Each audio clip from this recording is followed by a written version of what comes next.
Good morning students, ये आपका part 8 video इस चैप्टर का पार्ट 8 वीडियो में एक्सरसाइज 3.3 पे है और क्वेश्चन नंबर है 5 का निम्नलिखित समीकरण निकाय को विलोपन विधि से हल करें। चलिए विलोपन विधि से हल करना है। पहला क्वेश्चन देखिए 5 का फर्स्ट नंबर।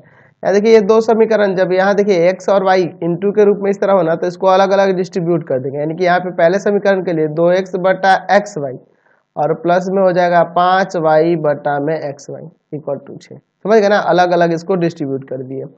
अगर आप एलसीएम लेके दोबारा ये लेना चाहो तो आ नहीं सकता, एलसीएम लोगे तो फिर यही आ जाएगा। चलिए तो याद रखना, आप जब भी इस फॉर्म में रहेगा तो अलग अलग बांट देंगे। यहाँ से देखो x से x कट गया, y से y कट गया, तो यहाँ 2 बटा वाई और प्लस 5 बटा एक्स बराबर में 6 हो गया। अच्छा, उसी तरह से दूसरे वाले को लोगे तो 4x बटा में एक्स वाई माइनस का 5y बटा में एक्स वाई बराबर में माइनस का 3। चलिए यहाँ से x कटा, यहाँ y से y कट गया, तो यहाँ 4 बटा वाई माइनस का 5 बटा एक्स बराबर में माइनस 3। तो मैंने आपको बताया था कि इसको आप डायरेक्ट भी बना सकते हो, ठीक है। आप डायरेक्ट भी बना सकते हो और मान के भी बना सकते हो। तो आप डायरेक्ट बनाना सीख लो पहले समीकरण 1 तथा 2 से। समीकरण 1 तथा 2 से यहाँ देखो दोनों समीकरण में यहाँ 5 बटा एक्स है, यहाँ माइनस 5 बटा एक्स है, ये सेम है ना। तो चलिए सिंपल लो, 2 बटा वाई प्लस में 5 बटा एक्स बराबर में 6 और दूसरा है 4 बटा वाई माइनस का 5 बटा एक्स बराबर में माइनस 3। ये प्लस माइनस में ऑलरेडी है। चलो तो ये तो आपका कट जाएगा, यहाँ पे आपका आ जाएगा 6 बटा वाई बराबर में 3, इन हो जाएगा। ये जाके उसमें गुना कर जाएगा, यानी कि 3y बराबर 6, यानी कि y का मान आ जाएगा 6 बटा में 3, आपका कट जाएगा 2 बार में, y का वैल्यू 2 आ गया। अब y का मान समीकरण 1 या 2 में रख दो। y का मान समीकरण 1 में रखने पर तो समीकरण 1 क्या है आपका, तो समीकरण 1 है आपका 2 बटा वाई प्लस में 5 बटा एक्स बराबर में 6। तो यहाँ y का मान 2 रख दो, यानी कि 2 बटा 2 प्लस 5 बटा एक्स बराबर में 6। ये कट जाएगा, एक जाके उधर घटेगा, तो 5 बटा एक्स बराबर में हो जाएगा आपका 5। ये क्रॉस मल्टीप्लाई करो, 5x बराबर 5, यानी कि x बराबर 5 बटा 5 कट के आपका 1 आ गया। इसलिए x का मान आपका 1 हो गया और y का मान 2 हो गया। समझ गए। अब देखो इसे हम लोग पुट करके भी बना सकते हैं, तो दूसरे विधि से भी इसको बता देता हूं मैं, जो आपको आसान लगेगा उससे आप बना लेना। देखो मानने वाले विधि में भी कुछ नहीं सोचना है, यहाँ तक तो आपको करना ही है जैसे डिस्ट्रीब्यूट किए थे। इसके बाद क्या कर लेना है, यहाँ पे मान लेना let 1 by y equal to मान लेते हैं a और 1 बाई एक्स इक्वल टू मान लेते हैं b। ठीक है, a b u भी जो मानना है वो मान सकते हैं। जरूरी नहीं है कि 1 बाई एक्स को b माने और 1 बाई वाई को a माने, कोई दिक्कत नहीं। 1 बाई एक्स को हम a मान सकते हैं, 1 बाई वाई को b मान सकते हैं, उससे कोई फर्क नहीं पड़ेगा। चलिए तो यहाँ जो 1 बाई वाई को आप a रखोगे तो ये हो जाएगा, पहला हो जाएगा 2a प्लस का 5b इक्वल टू 6, ये पहला समीकरण। और दूसरा हो जाएगा आपका 4a माइनस का 5b इक्वल टू माइनस का 3, यह दूसरा समीकरण। अब इन दोनों समीकरण से पहले a और b का मान निकालेंगे। चलिए तो a और b का मान यहाँ से निकालते हैं, तो ये देखो तो ये कट जाएगा, ये 6a है ना इक्वल टू हो जाएगा आपका 3, यानी कि a बराबर आ जाएगा 3 बटा 6, 1 बटा 2 आ जाएगा। a का मान कितना आ जाएगा, 1 बटा 2। ठीक है ना, a का मान समीकरण 1 में रखने पर समीकरण 1 में रखने पर, तो समीकरण 1 क्या है आपका, 2a प्लस में 5b बराबर में 6। चलिए a की जगह पे रख देना 1 बटा 2 प्लस 5b बराबर में 6, 2 से 2 कट जाएगा, 1 बच जाएगा, उधर जाके घटेगा तो आपका आ जाएगा 5, यानी कि b बराबर आ जाएगा 5 बटा 5, कट के आपका 1 आ गया। a और b का वैल्यू आ गया। चूंकि हमारे पास 1 बाई एक्स जो था, 1 बाई एक्स और 1 बाई वाई, तो 1 बाई एक्स जो था वह b के बराबर है और 1 बाई वाई जो है वह a के बराबर है। हम लोग ऊपर माने है ना, 1 बाई वाई को a और 1 बाई एक्स को b, तो यहाँ लिख दिए। तो यहाँ पे आप a और b का वैल्यू रख दो, तो b का वैल्यू आपका 1 आया है और a का वैल्यू आपका 1 बाई 2 आया है। ये क्रॉस मल्टीप्लाई करेंगे x बराबर 1 और यहाँ से आपका y बराबर क्रॉस मल्टीप्लाई करेंगे तो 2, तो 1 और 2 आंसर आ गया। समझ गए ना, तो सेम आंसर आया कि नहीं। ये अगला देखो 5 का सेकेंड नंबर, ये भी सेम उसी तरह का है। एक्चुअल में इसमें क्या करेंगे, एक्स वाई को इधर लाएंगे। देखो पहला लेते हैं x प्लस वाई बराबर 2xy है ना, तो इस एक्स वाई को इधर लाते हैं डिवाइड में, ठीक है। तो हो जाएगा एक्स प्लस वाई और बटा में एक्स वाई इक्वल टू में 2। तो यहाँ से हो जाएगा आपका एक्स बटा एक्स वाई डिस्ट्रीब्यूट कर देंगे और प्लस वाई बटा में एक्स वाई बराबर में 2। यहाँ एक्स से एक्स कट जाएगा, यहाँ वाई से वाई कट जाएगा, तो बच जाएगा 1/y plus 1/x equal to में 2। यह पहला समीकरण। उसी तरह से दूसरा वाला पकड़ो, x minus y equal to क्या दिया है आपका 6xy। तो इसको भी डिवाइड में लाएंगे तो यहाँ से हो जाएगा आपका x माइनस वाई और बटा में एक्स वाई बराबर में 6। अलग अलग डिस्ट्रीब्यूट करेंगे, x बटा में एक्स वाई और माइनस वाई बटा में एक्स वाई इक्वल टू में 6। तो y से y यहाँ कट जाएगा, यहाँ x से x कटेगा, तो 1/y minus 1/x equal to 6। ये समीकरण 2 हुआ। तो डायरेक्ट भी तो बना सकते हैं ना, यहाँ से x और y का मान आप सिंपली यहाँ से डायरेक्ट ही बनाओ। समीकरण 1 तथा 2 से गुना करने की जरूरत नहीं है, सेम है ही, 1 तथा 2 से सिंपल बन जाएगा 1/y plus 1/x equal to 2 और 1/y minus 1/x equal to 6। चलो यहाँ x से x कट जाएगा ना, 1/x प्लस माइनस में पहले से ही है। यहाँ हो जाएगा 2/y इक्वल टू में 8, यानी कि आपका 8y बराबर हो जाएगा 2, y बराबर हो जाएगा 2/8 कट जाएगा 1/4 आ गया। y का मान क्या आ गया 1/4। अब y का मान समीकरण 1 या 2 में रख दो। y का मान समीकरण 1 में रखने पर, तो समीकरण 1 है 1/y प्लस में 1/x इक्वल टू 2। 1/y का वैल्यू हो जाएगा 1/4 और प्लस 1/x बराबर में है 2। तो ये पलट जाएगा, यानी कि हो जाएगा आपका 4 प्लस 1/x बराबर 2। ये जाके उधर घट जाएगा, तो 1/x बराबर माइनस का 2, यानी कि माइनस 2x बराबर 1, यानी x इक्वल टू आ गया माइनस का 1/2। देयरफॉर आपका x का वैल्यू आ गया माइनस 1/2 और y का वैल्यू 1/4। समझ गए। चलते हैं नेक्स्ट क्वेश्चन पे। नेक्स्ट क्वेश्चन देखते हैं 6 नंबर। निम्नलिखित समीकरण निकाय को x और y के लिए हल करें। x और y के लिए इसको सॉल्व करें। यहाँ देखो 2x प्लस 3y और 3x माइनस 2y, यहाँ भी 2x प्लस 3y, यहाँ पे दिया है 3x माइनस 2y। तो ऐसे जब क्वेश्चन आ जाएगा ना x y प्लस और माइनस के फॉर्म में इस तरह से रहेंगे तो आपको पुट ही करना पड़ेगा। तो यहाँ लिखेंगे late 1/2x plus 3y equal to मान लेते हैं a और 1/3x minus 2y equal to मान लेते हैं b। देख रहे हो ना, दोनों जगह सेम है। तो चलो इसको अगर आप a मानते हो तो यहाँ हो जाएगा a/2 और प्लस में 12/7b, 12/7b इक्वल टू 1/2। ठीक है, चाहो तो आप इसको एलसीएम भी ले सकते हो या इतना भी छोड़ देंगे तो कोई दिक्कत नहीं है, y में भी हो सकता है कोई दिक्कत। आप एलसीएम ले लो, इसका एलसीएम 14 हो जाएगा। इससे डिवाइड करोगे 7, अच्छा इससे डिवाइड करोगे 2 है ना, 2 आएगा और 2 में 12 से गुना कर दो तो 24 आ जाएगा बराबर में 1/2। ये जाएगा उधर मल्टीप्लाई करेगा, या ऐसे काट भी सकते हैं, ये ले जाके उधर इंटू कर दो तो 7a plus 24b equal to 7। Equation first हो गया।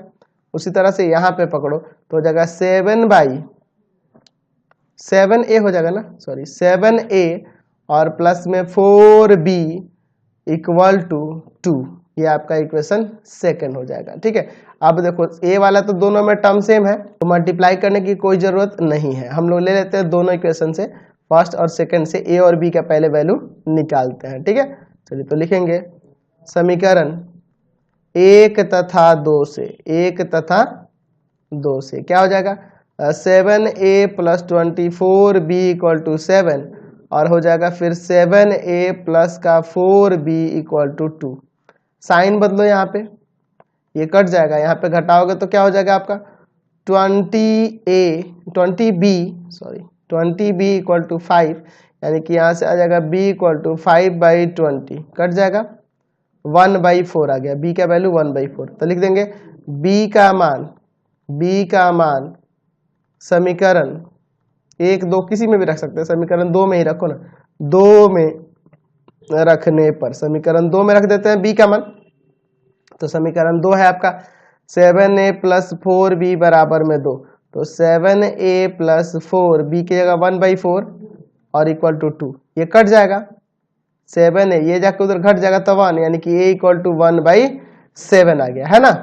तो हमें तो ए बी का वैल्यू नहीं निकालना था, हमें तो एक्स वाई निकालना था, है ना। तो हमने माना हुआ था ना ऊपर कि 1/2x plus 3y equal to a and 1/3x minus 2y equal to b. तो ए और बी का वैल्यू यहाँ सब्स्टिट्यूट कर देते हैं। तो 1/2x प्लस 3y, ए का वैल्यू क्या है 1/7 और 1/3x माइनस 2y और बी का वैल्यू क्या है आपका 1/4। चलो यहाँ पे आप क्रॉस मल्टीप्लाई कर देंगे तो यहाँ से हो जाएगा 2x plus 3y equal to 7, है ना, इक्वेशन थर्ड। और हो जाएगा यहाँ से आपका 3x माइनस का 2y equal to 4, equation fourth. अब इन दोनों समीकरणों से x y निकालेंगे। तो एक काम करते हैं, इसमें मल्टीप्लाई करते हैं 2 से और इसमें मल्टीप्लाई करते हैं 3 से, ताकि y वाला टर्म सेम हो जाए। लिखेंगे समीकरण 3 तथा 4 से, समीकरण 3 तथा 4 से। तो समीकरण 3 में इसमें गुना करना है 2 से, तो हो जाएगा 4x प्लस में 6y बराबर में 14 और यहाँ पे 3 से गुना करेंगे तो हो जाएगा 9x माइनस में 6y बराबर में 12। यहाँ देखो साइन पहले से ही बदला हुआ है। यहाँ से आपका कितना हो जाएगा, तो 9 4 13x और इधर आएगा 26, ये जाएगा भाग में, x का मान कितना आ जाएगा 2 ना। अब लिखेंगे x का मान समीकरण किस में रख दे, 3 4 किस में रख सकते हैं, 3 में रखने पर, समीकरण 3 में रखने पर। तो समीकरण 3 आपका क्या है 2x प्लस 3y बराबर 7, 2x प्लस 3y बराबर में 7। x का मान यहाँ पे कितना रखना है 2 ना, तो 2 गुना 2 प्लस 3y बराबर में 7, है ना। चलिए तो हो जाएगा ये 4 प्लस 3y बराबर में 7, ये जाके उधर घटेगा तो 3y बराबर 3 आ जाएगा, y बराबर 3/3 कट के 1 आ गया, इसलिए x का मान 2 हो गया और y का मान 1 हो गया। x बराबर 2 और y बराबर 1, यहाँ से आपका आंसर आ गया। तो इस तरह से ऐसे समीकरण को सॉल्व करना होगा। क्वेश्चन नंबर 6 देखो, 6 का सेकंड नंबर, ये भी उसी टाइप के क्वेश्चन है जैसे मैंने पिछले क्वेश्चन बताया था ना, ये भी डिनोमिनेटर में आप तो इसको चाहो तो डायरेक्ट बना सकते हो। देखो एक्स वाई एक साथ नहीं ना है, सिर्फ एक्स है यहाँ सिर्फ वाई है, यहाँ एक्स है यहाँ वाई है, तो इसको डायरेक्ट भी आप बना सकते हो, इसमें कुछ सोचने वाली बात ही नहीं है, ठीक है। इसको बना सकते हो लेकिन यहाँ पे आपको पुट करना हो जाएगा, ठीक है, यहाँ पे आपको पुट करना पड़ जाएगा। एक्चुअल में यह क्वेश्चन को सुधार लेना, यहाँ पे आपका प्लस होगा, ठीक है, ये सुधार लेना, ठीक है, इसमें थोड़ा मिस्टेक दिया है यहाँ पे प्लस। तो देखो ना, इसको हम लोग डायरेक्ट ही बना लेते हैं, ठीक है, इसको डायरेक्ट ही बना लेते हैं। इसको इक्वेशन फर्स्ट लो और इसको इक्वेशन सेकंड लो। आप देखो ना यहाँ पे 3 है लेकिन यहाँ फिर गड़बड़ हो जाएगा आपके डिनोमिनेटर में। एक्चुअल में इसमें क्वेश्चन में थोड़ा मिस्टेक है, इसको भी सुधार लेना। यहाँ पे माइनस होगा, x माइनस 1 होगा, मिस्टेक दिया है, मैं इसको सुधार देता हूँ, x माइनस 1 होगा और यहाँ पे y प्लस 1 होगा। देख लो तभी ना यहाँ पे होगा x नॉट इक्वल टू 1 और y not equal to minus 1, ठीक है। तो यहाँ पे ध्यान रखना, ये क्वेश्चन सुधारना। अब इसको डायरेक्ट बना सकते हो, अब कोई दिक्कत नहीं है। समीकरण 1 में आप गुना कर दो 2 से और समीकरण 2 में गुना कर दो 3 से, तो यहाँ 6 6 आ जाएगा ना सेम। चलिए तो लिखेंगे समीकरण, डायरेक्ट बना दे रहा हूँ, 1 तथा 2 से।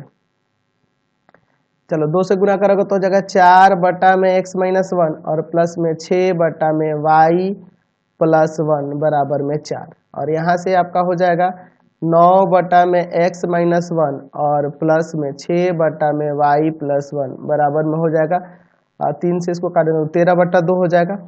चलिए आप यहाँ पे देखो साइन बदलते हैं, माइनस माइनस माइनस, ये आपका कट जाएगा। यहाँ पे कितना आ जाएगा आपका, तो यहाँ आ जाएगा माइनस का 5/x माइनस 1 और इक्वल टू 4 माइनस 13 बटा 2। चलो यहाँ पे एलसीएम लेके घटाते हैं, माइनस का 5 बटा x माइनस 1 और बराबर में एलसीएम लेंगे 2 तो हो जाएगा 8 माइनस 13, माइनस 5 बटा x माइनस 1 और बराबर में हो जाएगा यहाँ पे कितना, माइनस का 5 बटा में 2, ये कट जाएगा, क्रॉस मल्टीप्लाई कर दो, x माइनस 1 इक्वल टू 2, ये जाके उधर ऐड हो जाएगा 3 आ जाएगा। x का मान समीकरण किस में रख दे, 1 2 किस में, समीकरण 1 में रखने पर, समीकरण 1 में रखने पर। तो समीकरण 1 आपका ऊपर दिया है ना, आपका समीकरण 1 है 2 बटा एक्स माइनस 1 प्लस 3 बटा वाई प्लस 1 बराबर 2 बटा एक्स माइनस 1 प्लस 3 बटा वाई प्लस 1 बराबर 2। एक्स की जगह क्या रखना है 3 ना, तो 2 बटा 3 माइनस 1 प्लस 3 बटा वाई प्लस 1 बराबर में 2, यहाँ घटेगा तो 2 हो जाएगा, 2 बटा 2 प्लस 3/y प्लस 1 बराबर में 2। चलिए आपका कट जाएगा 1, 1 जाके उधर सब्ट्रैक्ट कर दो, तो 3/y प्लस 1 बराबर आ जाएगा 1। क्रॉस मल्टीप्लाई करेंगे तो y प्लस 1 इक्वल टू 3, यानी ये जाके उधर सब्ट्रैक्ट हो जाएगा y इक्वल टू 2। इसलिए x बराबर आ गया 3 और y बराबर यहाँ से आ गया 2। ठीक है, डायरेक्ट भी बन गया और पुट करके भी बना सकते थे, तो पुट करके भी बता देते हैं, हिंट देते हैं। तो पुट करने के लिए आप थोड़ा सा टेढ़ा हो जाता है और कोई दिक्कत नहीं है, पुट कर देते हैं। 1/x माइनस 1 को a और 1/y प्लस 1 को b, ऐसे जो आसान लगे उससे बना देना। 2a प्लस में 3b इक्वल टू 2, समीकरण 1 हो जाएगा। ठीक है, इसको नहीं ध्यान देंगे। अच्छा, और हो जाएगा यहाँ पे 3a plus 2b equal to 13/6, ये समीकरण 2 हो जाएगा। अब दोनों से सॉल्व नहीं कर दोगे, ए बी निकाल के फिर बराबर कर देते, आपका आ जाता वैसे भी, और ऐसे भी बना सकते हो जो आसान लगे। लेकिन इस तरह के क्वेश्चन में आपको पुट ही करना होगा। यहाँ पुट करोगे 1/x प्लस वाई बराबर a और 1/x माइनस वाई बराबर b, तब यहाँ से ए बी निकाल के इसके बराबर में करेंगे, तब आपका एक्स वाई निकलेगा। समझ गए ना, तो ये तो बन ही जाएगा। क्वेश्चन नंबर 7 का फर्स्ट देखिए, क्या निम्नलिखित प्रश्नों के लिए रैखिक समीकरण युग्म बनाए और विलोपन विधि से उसे हल करें। पहला क्वेश्चन देखते हैं। आफ्ताब अपनी पुत्री से कहता है कि 7 वर्ष पहले मेरी उम्र तुम्हारे उस समय की उम्र के 7 गुनी थी। आज से 3 वर्ष बाद मेरी उम्र तुम्हारे उम्र की 3 गुनी हो जाएगी, तो उनकी वर्तमान निकालिए। तो लिखेंगे माना, एज वाले क्वेश्चन में हमेशा ऐसे ही माना जाएगा। माना आफ्ताब की वर्तमान उम्र, हमेशा वर्तमान उम्र को ही लिया जाता है। वर्तमान उम्र बराबर में x वर्ष। अच्छा, आफ्ताब की पुत्री भी तो है, आफ्ताब की पुत्री की वर्तमान उम्र बराबर में मान लेते हैं y वर्ष। ठीक है, अब लिखेंगे प्रश्न से। अब देखो क्वेश्चन में क्या कह रहा है, एक तरफ x लिख दो और एक तरफ y लिख दो। अब क्वेश्चन पे जाओ, कह रहा है आफ्ताब अपनी पुत्री से कहता है कि 7 साल पहले मेरी उम्र। अच्छा बताओ, 7 साल पहले की बात करें तो आफ्ताब भी 7 साल छोटा होगा और उसकी पुत्री भी 7 साल छोटी ही होगी। अभी के उम्र से तुम अपना उम्र अगर 7 साल पीछे जाओगे तो 7 साल घटाना पड़ेगा ना, तो इसलिए दोनों को 7 साल पीछे ले गए तो दोनों में से 7 घटा दिए। कह रहा है मेरी उम्र तुम्हारे उम्र की 7 गुनी, तो ये आफ्ताब है और ये उसकी बेटी है, तो यह बेटी से कितना गुना था, 7 गुना। x माइनस 7 बराबर में 7y माइनस 49, ये आएगा इधर माइनस का और ये जाके उधर प्लस का, तो माइनस का 49 प्लस में 7, यानी x माइनस 7y बराबर हो गया माइनस का 42। यह समीकरण 1 हो गया। फिर कह रहा है कि आज से 3 वर्ष बाद मेरी उम्र तुम्हारे उम्र की 3 गुनी हो जाएगी। चलिए, आज से 3 वर्ष बाद, तो यह इधर x लिखो, पहले लिख दो। अब x बराबर y लिखो, 3 वर्ष बाद, यानी कि दोनों में 3 प्लस कर दो, और यह अपनी बेटी से कितनी उम्र का हो जाएगा, कितना गुना उम्र का, 3 गुनी उम्र का हो जाएगा, तो इसमें 3 से गुना कर देंगे, यानी x प्लस 3 बराबर में हो जाएगा 3y और प्लस में 3 3 9, इधर लाएंगे x माइनस 3y।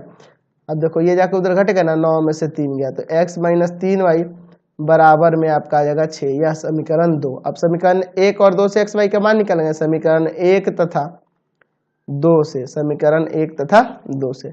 तो समीकरण 1 में है आपका x माइनस 7y बराबर माइनस का 42, समीकरण 2 में है x माइनस 3y बराबर 6। यहाँ साइन बदलो, माइनस प्लस माइनस, ये कट जाएगा, माइनस का 4y बराबर में इधर देखो कितना हो जाएगा, यहाँ जुड़ेगा तो आपका हो जाएगा माइनस का 48। इसको ले जाएगा, माइनस माइनस काट देते हैं। चलिए, तो यहाँ से ये भाग में चल जाएगा, 48 बटा में 4, 4 से काटेंगे 12 बार में कट जाएगा, y बराबर 12 आ गया। y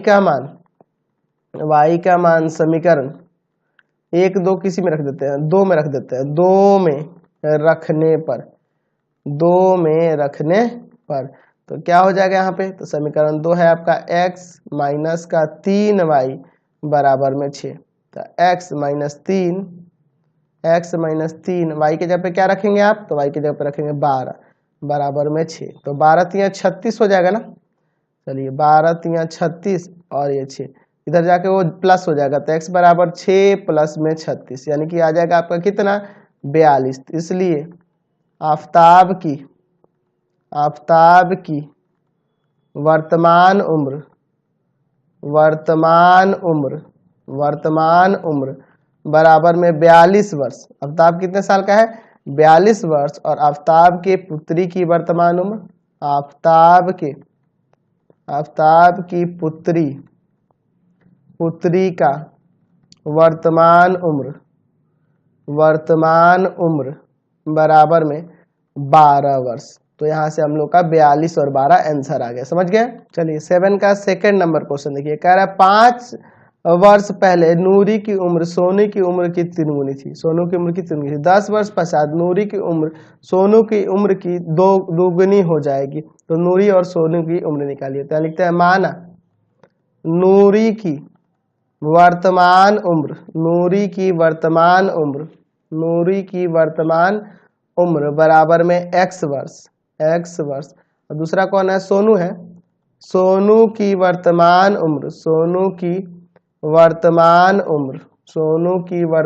उम्र बराबर में y वर्ष। चलिए ठीक है। अब देखते हैं यहाँ प्रश्न से। चलो एक तरफ x लिख दो, एक तरफ y लिख दो। एज वाले क्वेश्चन में हमेशा यही करना है। 5 वर्ष पहले यानी कि दोनों में से 5 घटा देंगे। नूरी की उम्र सोनू की उम्र की 3 गुनी थी। नूरी की उम्र सोनू की उम्र की 3 गुनी थी, यानी कि x माइनस 5 बराबर हो जाएगा 3y माइनस का 15। इसको इधर लाते हैं। x माइनस 3y बराबर माइनस 15 प्लस में 5, यानी कि x माइनस का 3y बराबर माइनस 10। ये पहला समीकरण हो गया। फिर आगे कह रहा है 10 वर्ष बाद नूरी की उम्र सोनू की उम्र की 2 गुनी हो जाएगी। 10 वर्ष पश्चात, यानी कि अब लिख देते हैं। अब क्या हो रहा है कि 10 वर्ष पश्चात, तो x प्लस 10 और y प्लस 10। समझ रहे ना? 10 वर्ष पश्चात मतलब 10 साल आगे, इसलिए दोनों में 10 साल बढ़ा दिए। नूरी की उम्र सोनू की उम्र की 2 गुनी हो जाए, यानी कि इसमें 2 से गुना कर देंगे। चलिए अब इसको सॉल्व करते हैं। x प्लस 10 बराबर में हो जाएगा 2y प्लस 20। इसको इधर लाओ, x माइनस 2y ये जाके उधर घट जाएगा, बराबर में 10 आ जाएगा। अब समीकरण 1 तथा 2 से xy का मान निकालेंगे। लिखेंगे समीकरण 1 तथा 2 से, समीकरण 1 तथा 2 से x माइनस 3y बराबर माइनस का 10 और दूसरा है आपका x माइनस 2y बराबर 10। चलिए यहाँ पे साइन बदलते हैं। ठीक है, ये दोनों तो कट जाएंगे। यहाँ से माइनस वाई बराबर माइनस का 20, माइनस माइनस काट दिए और y का मान यहाँ से आ गया 20। ठीक है, अब y का मान समीकरण 1 में रख दें या 2 में रख दें? y का मान समीकरण 2 में रख देते हैं। समीकरण 2 में रखने पर तो समीकरण 2 है आपका x माइनस 2y बराबर 10, x माइनस 2y के जगह पर रख देना है 20 बराबर में 10। यानी देखो ये 20 दूना 40 हो जाएगा, तो x माइनस 40 बराबर में 10, ये उधर जाके प्लस हो जाएगा, तो x बराबर कितना आ जाएगा? 50। इसलिए नूरी की वर्तमान उम्र 50 वर्ष हो जाएगी। x था ना, और सोनू है, सोनू की वर्तमान उम्र बराबर में कितना आ जाएगा? तो x का y का मान कितना है? 20, तो y का मान 20 वर्ष, यानी कि नूरी और सोनू की वर्तमान उम्र 50 और 20 वर्ष हो जाएगी। 7 का थर्ड नंबर देखो, एक्सरसाइज का लास्ट क्वेश्चन। 2 संख्याओं का अंतर 36 है और इनमें से एक संख्या जो है दूसरी संख्या की 3 गुनी है, तो इन संख्याओं को ज्ञात करिए। तो माना पहली संख्या बराबर में x, पहली संख्या x और दूसरी संख्या जो है वह हम लोग मान लेते हैं y। एक x मान लेते हैं x y, और यहाँ कह देते हैं कि x जो है y से बड़ा है, क्योंकि दोनों संख्याओं का अंतर 36 कह रहा है। तो अकॉर्डिंग टू दिस यहाँ से ये हो जाएगा कि x माइनस वाई का अंतर, y माइनस एक्स नहीं, x माइनस वाई का अंतर। प्रश्न से आप देखो, 2 संख्याओं का अंतर 26 है, तो x माइनस वाई 26 होगा ना? क्यों होगा? क्योंकि x बड़ा है y छोटा है, y माइनस एक्स हो ही नहीं सकता, क्योंकि x हम बड़ा लिए हैं और y छोटा लिया। कह रहा है इनमें से एक दूसरे की 3 गुनी है, एक जो है संख्या वो दूसरे संख्या की 3 गुनी, यानी कि x जो होगा y का 3 गुना हो, क्योंकि x बड़ा है ना, तो इसी का ना 3 गुना होगा। चलिए, यानी कि x माइनस 3y बराबर में 0, यह दूसरा समीकरण आ गया। अब इन दोनों समीकरण से x y निकाल देंगे तो हमारा काम हो जाएगा। लिखेंगे समीकरण 1 तथा 2 से, तो x माइनस वाई बराबर में 26 और दूसरा है आपका x माइनस 3y बराबर में 0। यहाँ साइन बदलो, माइनस प्लस माइनस, ये तो कट जाएगा ना x x, चलिए x x काट देते हैं। यहाँ पे हो जाएगा आपका 2y बराबर में 26, यानी y बराबर, ये जाके भाग करेगा तो 13 आ जाएगा ना। अब y का मान समीकरण 1 2 किसी में रख दो, y का मान समीकरण, चलो इस बार अब की बार हम लोग 1 में रख देते हैं। y का मान समीकरण 1 में रखने पर, 1 में रखने पर, समीकरण 1 में रखने पर, समीकरण 1 है आपका x माइनस वाई बराबर में 26, y की जगह 13 रखना है ना। चलिए तो x माइनस वाई की जगह क्या रख दिया 13 और बराबर में 26, ये जाकर उधर प्लस कर जाएगा 26 और प्लस में 13, यानी कि x बराबर क्या हो जाएगा यहाँ से 39। इसलिए पहली संख्या जो हो गई, पहली संख्या जो हो गई आपकी 39 हो जाएगी, और दूसरी संख्या जो है वह आपकी कितनी हो जाएगी, वह 13 हो जाएगी। तो ये हमें दो संख्याएं निकालनी थी। तो ये आपका एक्सरसाइज कंप्लीट हो गया। वीडियो को यहीं पे एंड करते हैं। प्लीज आप चैनल को सब्सक्राइब करेंगे और मेरे नए चैनल को भी सब्सक्राइब कर लेंगे, जिसपे आपको भारती भवन के सॉल्यूशन मिलेंगे। भारती भवन रविकांत सर, इस नाम से एक और मेरा चैनल है, उसको भी सब्सक्राइब कर लेंगे। एक रविकांत सर के नाम से है, उसको भी सब्सक्राइब कर लेंगे, और वीडियो को शेयर लाइक करना नहीं भूलेंगे। और इससे रिलेटेड लिंक के लिए, हर एक चैप्टर का लिंक के लिए आप सीधे डिस्क्रिप्शन में जाओ, एनसीईआरटी, भारती भवन, केसीसी ना, सबका लिंक आपको डिस्क्रिप्शन में मिल जाएगा। Thanks for watching the video. Please video को शेयर करेंगे।